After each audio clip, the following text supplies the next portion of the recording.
ay nagsimula 1980s. Almost 45 years na from 1980 hanggang sa kasalukuyan.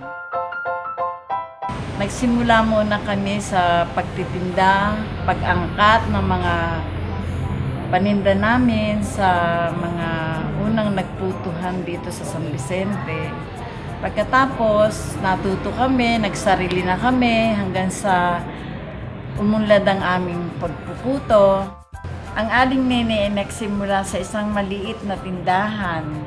Umaangkat kami sa iba ng aming ititinda hanggang sa kami ay natuto ng magsarili. Gumawa kami ng paraan para makuha namin ang mga produktong dapat naming lutuin.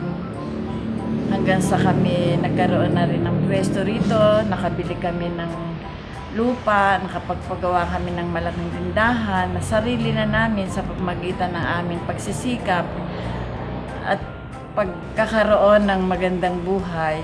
Dito rin namin kinuha yung aking pagpapaaral sa aking 3 anak at sa aking mga apo na sa kasalukuyan ay tinuturuan na rin namin na maghanap buhay ng katulad ng hanap buhay namin.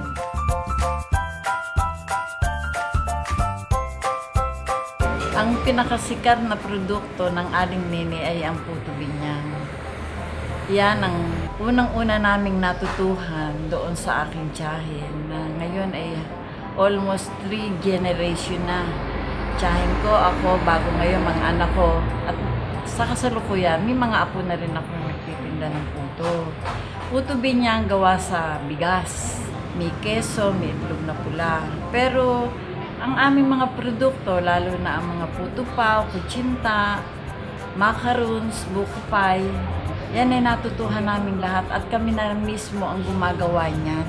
Sa kasalukuyan, ang aking mga anak, may kanya-kanya ng pwesto na ang produkto nila ay puro produkto ko rin nung ako ay nagsimula. Yan, nandoon sila, yung aking anak na babae, may mga pwesto sa market, sa Shell, Caltex, Total. Yun namang aking isang anak, meron siya sa mga SM Manila. Almost 6 na SM na ang kanyang dinideliveran sa Manila, Santa Rosa, Calamba. Kaya lahat halos ng aming produkto ay kilala-kilala na.